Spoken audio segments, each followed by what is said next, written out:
बिस्मिल्लाहिर्रहमानिर्रहीम। अस्सलाम वालेकुम। मैं हूं दिशान अहमद सिद्दीकी। आप देख रहे हैं सबसे पहले पाकिस्तान। आज है तारीख 13 जनवरी और 13 जनवरी क्यों अहम है मैं इस पे बात करूंगा। और इससे पहले मैं बात करूंगा पाकिस्तान तहरीक इंसाफ के साबिक चेयरमैन इमरान खान साहब की जानिब से जो एक बीज बोया गया था और उस बीज बोने के बाद जो दरख्त निकला और उसके बाद जो उससे फल मिले उसके नतीजे अब सामने आना शुरू हो गए। हुआ कुछ यूँ, क्योंकि मौलाना फजल रहमान साहब की एक वीडियो वायरल है और वो वीडियो है इस्लामाबाद एयरपोर्ट की। मौलाना फजल रहमान साहब काबुल से दौरे के बाद जो है वतन वापस आए थे और वो इस्लामाबाद एयरपोर्ट पे थे और शायद वो कहीं जा रहे थे। तो वहीं दो यूथिये मौजूद थे और उन्होंने बदतमीज़ी की और उन्होंने डीजल डीजल पुकारा। और तो उसके बाद ज़ाहिर से मौलाना फजल रहमान साहब के साथ भी कुछ लोग थे और आपको पता है मौलाना साहब जो होते हैं हमारे माशाल्लाह उनके साथ जो होते हैं वो माशाल्लाह जानदार होते हैं।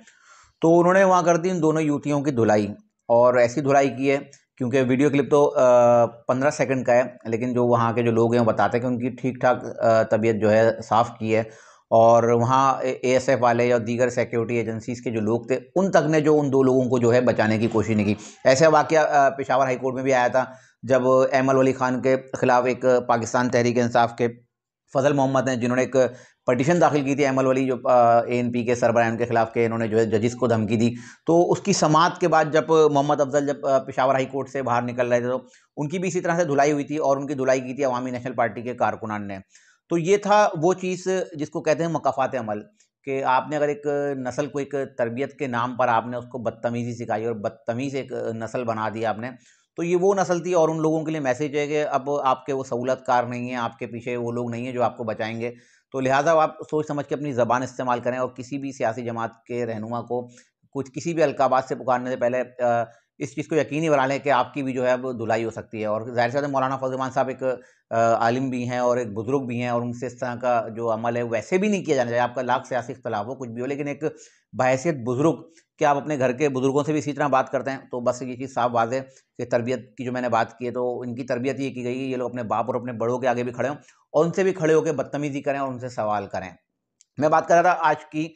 आज है 13 जनवरी 2024। आज इंतखाबी जो शेड्यूल जारी हुआ था ना उसके मुताबिक आज इलेक्शन कमीशन ऑफ पाकिस्तान में जो जिन उम्मीदवारों के कागजात नामजदगी मंजूर हो गए हैं और जिनको ओके कर दिया इलेक्शन कमीशन ऑफ पाकिस्तान ने, आज उन उम्मीदवारों ने जो है इलेक्शन कमीशन ऑफ पाकिस्तान में जमा हो जाकर वहाँ अपने जो उनकी भी सियासी वाबस्तगी होगी उस सियासी जमात का उन्होंने जो पार्टी टिकट जमा कराना है वहाँ से उन्होंने उनसे इंतखाबी निशान लेना है। अब सबको तो मिल जाएंगे दीगर सियासी जमातें, लेकिन इसमें पाकिस्तान तहरीक इंसाफ जो है बुरी तरह उलझी हुई है कि वो क्या करें। आज इस्लामाबाद सुप्रीम कोर्ट में आज सुप्रीम कोर्ट में इस केस की समाअत हो रही है और चीफ जस्टिस ऑफ पाकिस्तान कादी फाइज साहब इस केस की समाअत कर रहे हैं। और जब मैं ये व्लॉग कर रहा हूँ तो इस वक्त इस केस की समाअत हो रही है। चीफ जस्टिस ऑफ पाकिस्तान कादी फाइज समेत इनका ज़ाहिर से लार्जर बेंच है। तो पाकिस्तान तहरीक इंसाफ की जानिब से जो वकला पेश हुए एक बड़ी टीम है और नामवर वकील हैं जिसमें हामिद खान है, बैरिस्टर गौहर हैं, शोएब शाहीन हैं और अली ज़फ़र हैं। अब ये आ गए हैं और आते ही जो है इनके छक्के छुड़ा दिए चीफ जस्टिस ऑफ पाकिस्तान ने। चीफ जस्टिस ऑफ पाकिस्तान ने इनसे आते ही पूछा कि इंटर पार्टी इलेक्शन जो आपने कराए हैं ये कहाँ हुए हैं, किस जगह पर हुए हैं? और उन्होंने 2019 का एक सवाल उठाया क्योंकि 2019 में भी पाकिस्तान तहरीक इंसाफ ने अपने इंटर पार्टी इलेक्शन नहीं कराए थे। जो इलेक्शन कमीशन ऑफ पाकिस्तान के वकील हैं मखदूम अली खान, उन्होंने चीफ जस्टिस साहब को बताया कि पाकिस्तान तहरीक इंसाफ ने 2019 में भी जो इंटर पार्टी इलेक्शन नहीं कराए और उन्होंने इस वक्त कोविड था तो उन्होंने दरख्वास्त दे दी थी कि हमें जो 1 साल की मोहलत दी जाए और हम जो है उसके बाद जो इलेक्शन करा देंगे। लेकिन उसके बाद पाकिस्तान तहरीक इंसाफ की हुकूमत थी तो पाकिस्तान तहरीक इंसाफ ने वो इलेक्शन नहीं कराए क्योंकि एक पूरा एक ट्रम्प खा गया ये। क्योंकि अब तो सवाल ये है ना कि ये शायद इंतखाबात आ रहे हैं और पाकिस्तान तहरीक इंसाफ को जो है खड्डे लाइन लगाया जा रहा है और एक ही सियासी जमात के खिलाफ ये सारे मामलात हैं। तो उस पर जो है हामिद खान ने खुद एतराफ़ भी किया, उन्होंने कहा बिल्कुल इंटर पार्टी इलेक्शन होने चाहिए थे और ये हमारी गलती है। और उस पर जो है बाकायदा 2021 में इलेक्शन कमीशन ऑफ पाकिस्तान ने इनको शोकास नोटिस भी जारी किया था। अब ये सारी चीज़ें सामने आ गई क्योंकि अब बहुत से लोगों का कहना है ना कि शायद ये जो है बदला लेने के लिए, शायद जिनके मद्दे मुकाबिल उम्मीदवार हैं उनको खुश करने के लिए जो है इन ऐसा अमल किया जा रहा है और पाकिस्तान तहरीक इंसाफ के जो इंटर पार्टी इलेक्शन के जो मामलात हैं इसमें उलझाकर बल्ले का निशान वापस ले जा रहा है। मैं तो अपने पिछले व्लॉग में बता चुका हूँ कि पाकिस्तान तहरीक इंसाफ को बल्ले का निशान नहीं मिलेगा। अब पेशावर हाई कोर्ट का फैसला है और मैंने कल बताया था पूरा तफसील से कि पेशावर हाई कोर्ट के फैसले को सुप्रीम कोर्ट ऑफ पाकिस्तान कैसे तस्लीम करेगी। अगर एक हाई कोर्ट का फैसला आज तस्लीम किया जाएगा तो फिर दूसरी हाई कोर्ट कल को दूसरा फैसला देगी, उसको भी तस्लीम किया जाना चाहिए। तो बड़ा इसमें तज़ाद आ जाएगा। अब जो आते ही जो chief justice of Pakistan Qazi Faiz साहब ने सवाल किए हैं ना हामिद खान से, तो उसमें हामिद खान उलझ गए हैं। और हामिद खान कल की समाअत का मैं थोड़ा ज़िक्र कर दूँ, जब समाअत हो रही थी, तो हामिद खान जब ये समाअत शुरू हुई थी ना, हामिद खान ने कहा था कि हमें 3 दिन का टाइम दिया जाए, कि 3 दिन बाद इस केस की समाअत कर ली जाए। तो वो भी थी आज की तारीख की बात, कि आज 13 तारीख थी, वो चाह रहे थे कि 3 दिन का सुप्रीम कोर्ट ऑफ पाकिस्तान अगर हमें टाइम देगी तो कल 13 तारीख है, हम कागज़ात नामज़दगी जमा कराएँगे, बल्ले का इंतखाबी निशान लेंगे, उसके बाद लड़ते रहेंगे। लेकिन chief justice of Pakistan Qazi Faiz साहब वो छक्के मारने के माहिर हैं, तो उन्होंने भी हामिद खान को कहा ठीक है, फिर 3 दिन के लिए हम जो है पेशावर हाई कोर्ट का फैसला मुअत्तल कर देते हैं। तो उसपे पाकिस्तान तहरीक-ए-इंसाफ के सारे वुकला के चेहरे उतर गए और उन्होंने कहा ये तो ऐसा सिक्सर मारा है चीफ जस्टिस ऑफ पाकिस्तान ने, जो हम चाह रहे थे ये तो हमारे से भी ऊपर आए।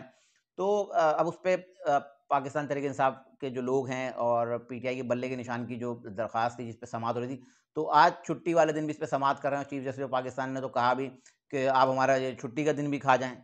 एक हमारी छुट्टियाँ मिलती हैं, वो छुट्टियाँ भी आप खा जाएँ। बहरहाल अब इसकी समाअत इसलिए ज़रूरी थी क्योंकि अब इलेक्शन सर पे हैं और आज इस केस का फैसला होना है और 5 बजे से पहले-पहले इनको जो है अपना इंतखाबी निशान जमा कराना है। अब मुझे नहीं लगता कि पाकिस्तान तहरीक-ए-इंसाफ को जो है कहीं से मौका मिलेगा या उनके लोग जो है कागज़ात नामज़दगी जमा करा सकते हैं। अच्छा, इसमें 2 मसले हैं ना, एक तो अगर इनको बल्ले का इंतखाबी निशान मिलता है, वैसे तो नहीं मिलेगा, मैं आपको बता चुका हूँ क्योंकि 5 बजे से पहले इनको जमा कराना है। और दूसरा जेयूआई शेरानी ग्रुप से शायद इन्होंने ना बात की हुई थी पाकिस्तान तहरीक-ए-इंसाफ वालों ने कि हम जो है अगर हमसे बल्ले का निशान वापस ले जाता है तो हम जेयूआई शेरानी ग्रुप का जो इंतखाबी निशान है उस पे हम टिकट्स जमा करा देंगे। लेकिन अगर 5 बज गए तो फिर तो उससे भी चले जाएँगे ये। तो पाकिस्तान तहरीक-ए-इंसाफ के जो उम्मीदवार हैं ना, वो बेचारे तज़ब्ज़ुब का शिकार हैं। वो बेचारे परेशान हैं कि हम कहाँ जाएँ? हम क्या किस जो है इंतखाबी निशान पे हम जो है अपने कागज़ात जमा कराएँ। बहरहाल पाकिस्तान तहरीक-ए-इंसाफ के लिए जो है मुश्किलात जो है बहुत ज़्यादा हैं और मुझे नहीं लगता कि पाकिस्तान तहरीक-ए-इंसाफ को कोई रिलीफ़ मिलेगा और जिनके जितने भी उम्मीदवार हैं वो एंड में मुझे लगता है कि आज़ाद ही रह जाएँगे। बहरहाल अभी जिस वक़्त ये मैं व्लॉग कर रहा हूँ, इस वक़्त तकरीबन ढाई बज रहे हैं और इस केस की समाअत हो रही है। तो देखते हैं कि अब इसका फ़ैसला क्या आता है। लेकिन मैं आपको ये बता चलूँ कि मैंने अपने 3 दिन पुराने व्लॉग पे ये बात की थी कि 13 जनवरी 2024 को जब इलेक्शन कमीशन ऑफ पाकिस्तान हतमी फ़हरिस्त या इंतखाबी निशान जारी करेगा, तो उस लिस्ट में जो है बल्ले का इंतखाबी निशान नहीं होगा। ये थी आज की कुछ खबरें जिसके साथ मैं हाज़िर हुआ था। इंशाअल्लाह मज़ीद खबरों और नई तज़्ज़िए का फिर हाज़िर होऊँगा। तब तक के लिए याद दीजिए अल्लाह हाफ़िज़।